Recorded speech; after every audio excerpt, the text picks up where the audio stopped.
সম্রাট। মহামন্ত্রী মারওয়ান, বলুন সম্রাট। শিকারে থেকে ফিরে এসে আমার প্রাণে কোনো শান্তি নেই। যেমন করে হোক ওই জৈনব রত্ন আমার চাই, অথবা এজিদের প্রাণে এক বিন্দু শান্তি নেই। ধৈর্য ধরুন সম্রাট, ধৈর্য ধরুন। এত বিচলিত হলে তো হবে না, আমাদেরকে কৌশলে কৌশলে কাজ করতে হবে সম্রাট। মহামন্ত্রী মারওয়ান, বলুন সম্রাট। বলুন কি উপায়ে ওই বিবি জৈনবকে আমি পাবো? সম্রাট, আমি বলছিলাম কি, ওই আকাশকে ডেকে একখানা পত্র লিখে ওই আব্দুল জব্বারের বাড়ি পাঠিয়ে দিবেন, তাকে যেন সসম্মানে এই দরবারে হাজির করে, আর যদি না আসে তাকে শৃঙ্খলিত করে এই দরবারে আনার ব্যবস্থা করুন। বেশ, আমি তোমার যুক্তিতে সঙ্গত।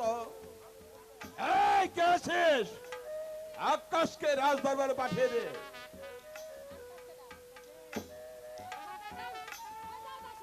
সম্রাট,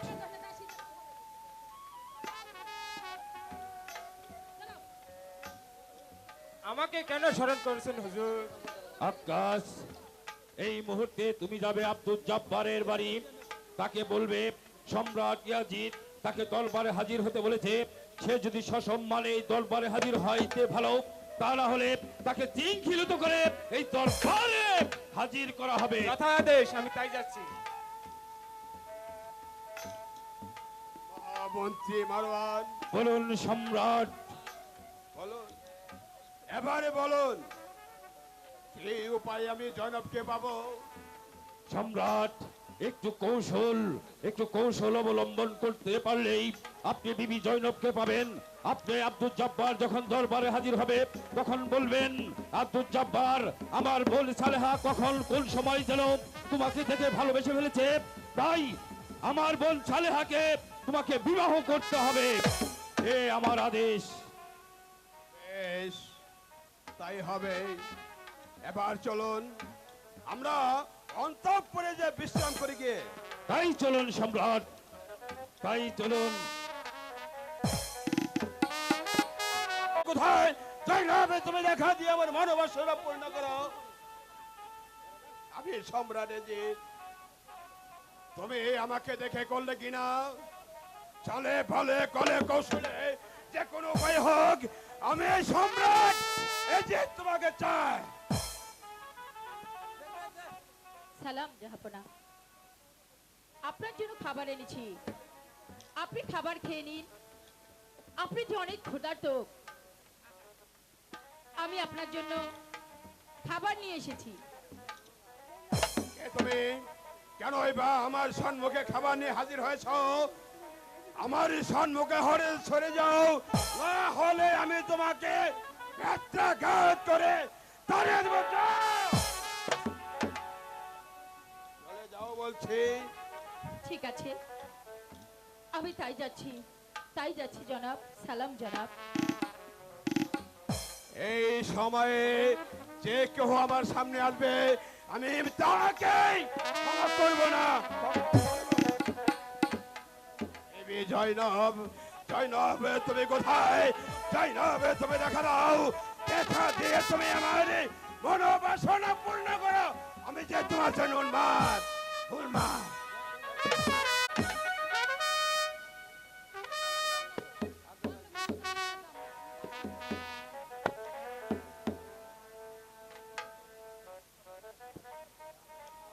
একমাত্র পুত্র, সে আজ গিয়েছে শিকারে, কিন্তু এখনো ফিরে আসছে না কেন? আমার যে কিছুই ভালো লাগছে না। জাহাপনা, আপনার পুত্র শাহজাদা এজিদ শিকার হতে গৃহে ফিরে এসেছে, তাই আমি তাহার জন্য খাবার নিয়ে তার সম্মুখে হাজির হয়েছিলাম, কিন্তু শাহজাদা খাবার না খেয়ে আমাকে ব্যাতের আঘাত করে তাড়িয়ে দিয়েছে। এ কি বলছো দাসী? শাহজাদা খাবার না খেয়ে তোমাকে ব্যত্রাঘাত করেছে? দাসী, তুমি কোনো দুঃখ করো না। তুমি এবার যাও দাসী, তুমি বিশ্রাম করো গিয়ে। ঠিক আছে জনাব, আমি তাই যাচ্ছি। সালাম জনাব, সালাম। মেহেরবান খোদা, আমি এখন কি করি?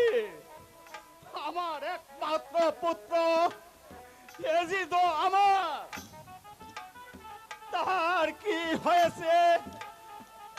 সে নাকি খাবার খাচ্ছে না। আজ এই আমার জানা দরকার। আচ্ছা, আমি যাই দেখি পুত্র ইয়াজিদের কি হয়েছে। আমি একটু দেখে আসি।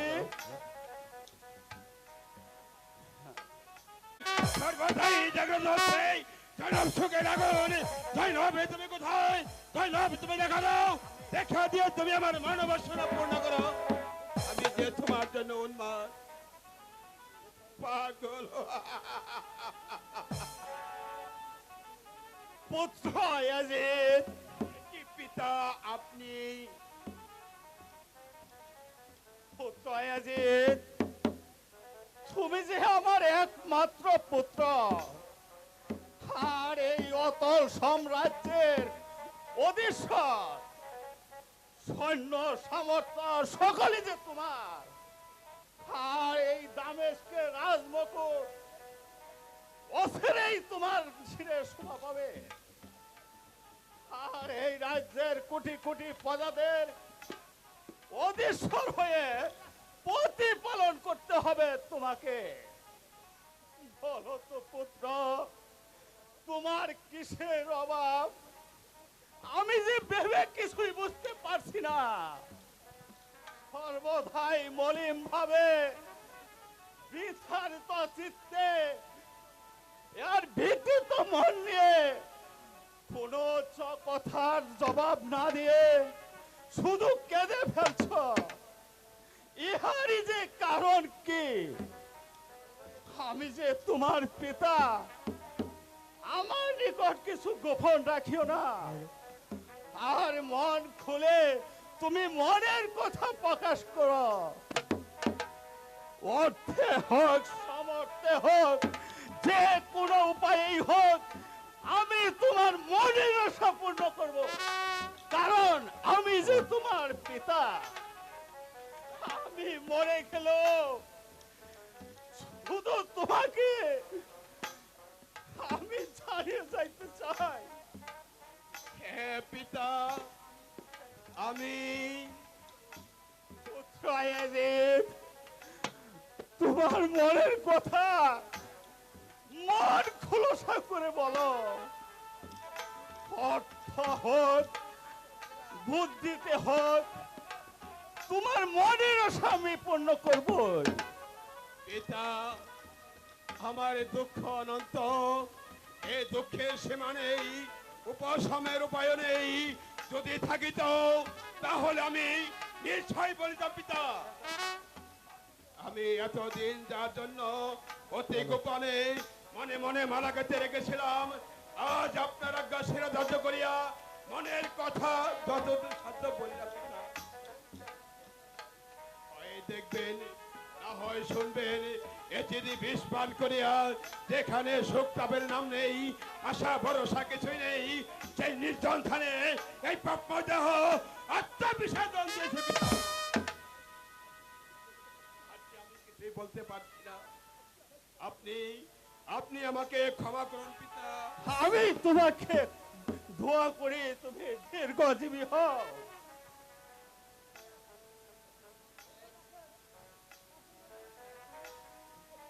একটি মা, আমার এই বিদায় লগ্নে আপনিও এখানে। মা, আপনাদের ছেড়ে আমি যে চলে যাচ্ছি, আপনি আমায় ক্ষমা করুন। আর আমি কোনোদিন তোমাদের নিকট ফিরে আসবো না। যাও পুত্র, আমি তোমাকে আশীর্বাদ করছি। দীর্ঘ আয়ু নিয়ে এই সংসার তুমি বেঁচে থেকো। আসি পিতা। মাসিমা বিদায় ও পিতা। বিদায়। পিতা, মহেশী, তোমার কথা যে কৃতকার্য হতে পারলাম না, আর এই মনের কথা, সে মনের কথা মনেই রাখলো, সে কিছুতেই প্রকাশ করলো না। আরো যাহা বলেছে তাহা যে আমার পক্ষে উচ্চারণ করা সম্ভব নয়। আমার মনে হয় পুত্র এজিদ কোন মায়াবিনীর ছলনায় পড়ে আছে। জাহাপনা,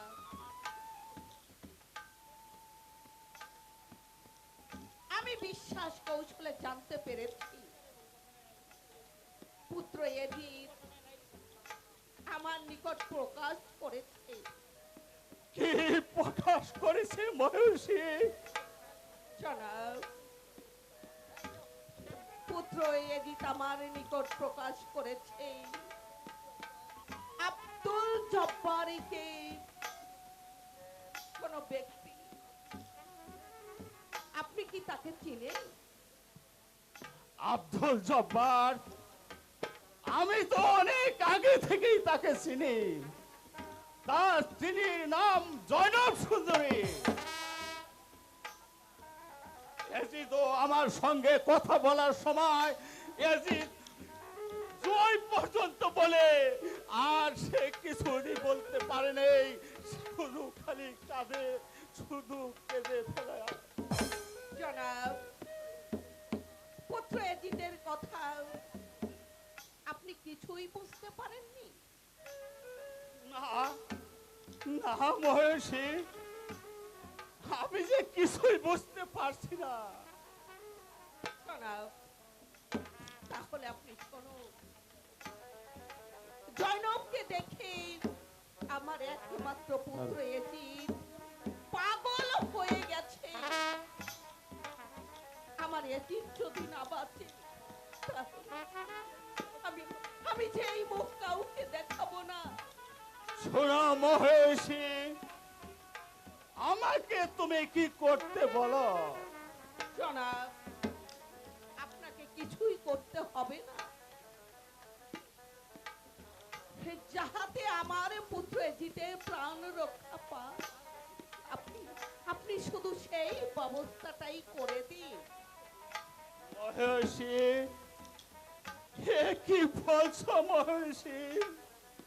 পাপী আর নরকিরা ওই কাজে যোগ দেয়। আর তোমার কথা, তোমার এই পাপ কথা, আর শোনো মহেশী, চাই না ওই রকম পাপীকে ধর্ম পুস্তকের উপদেশ কি, পরের স্ত্রীর প্রতি যে কুদৃষ্টিতে একবার তাকায়, সেই হবে জাহান্নামের প্রধান নায়ক। এজিদ আত্মবিনাশ করিতে চায়, করো, ইহাতে যে আমি দুঃখিত হব না, বরং ওই করুণাময় খোদার ধন্যবাদ দিয়ে ধন্যবাদ দেব। জনাব,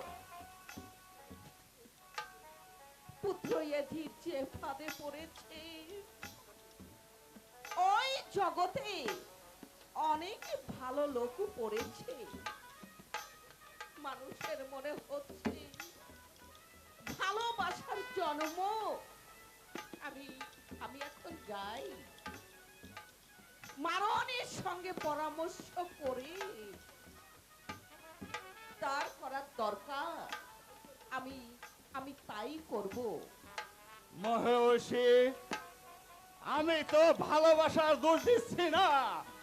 যার হৃদয়ে ভালোবাসা নেই সে কি মানুষ? আর এজিদের তো সেই রকম ভালোবাসা নয়। যদি এজিদের সেই রকম ভালোবাসা থাকতো, তাহলে আমি সমাধান করতে পারতাম। আমি নিঃশর্তে ওই খোদার ভরসা করি।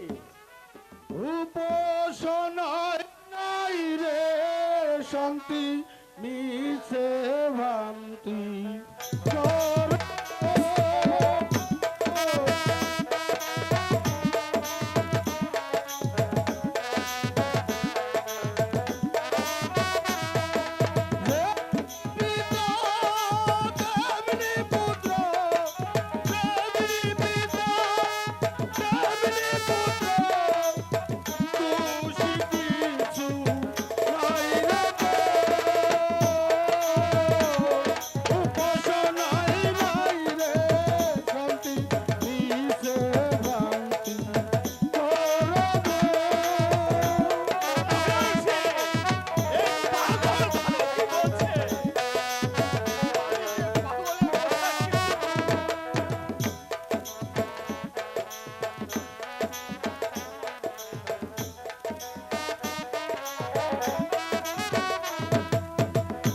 বিষের মধ্যে জন্ম কারো, বিষের মতো কার্য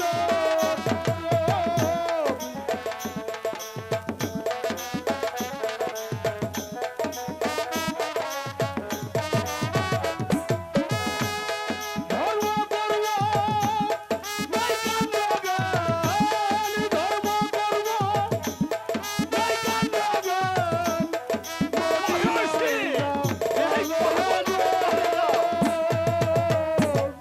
উপাসনায় না শান্তি, মিছে ভ্রান্তি করব।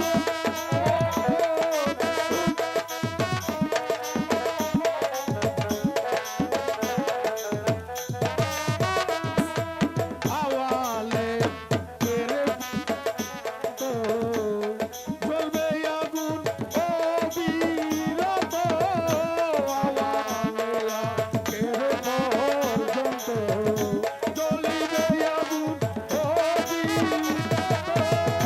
নিঃপ্রাণাশা জলের জলে, নিঃপ্রাণাশা জলের জলে ভেবে দিনে বলে হায়রে ভেবে, দিনে বলে উপাসনায় নাই রে শান্তি, মিছে ভ্রান্তি করে দে। উপাসনায় নাই শান্তি, মিছে ভ্রান্তি করে দে। মহর্ষি, তুমি শুনতে চাইলে ওই পাগল কি বললো? সত্যি আজ আমার প্রাণে যে কোনো শান্তি নেই, আর কোনো দিন এই রাজ্যে শান্তিও ফিরে আসবে না। চলো মহর্ষি, আমার যে বিশ্রামের প্রয়োজন, তাই চলুন জনাব, আপনি তাই তাই চলুন। চলো।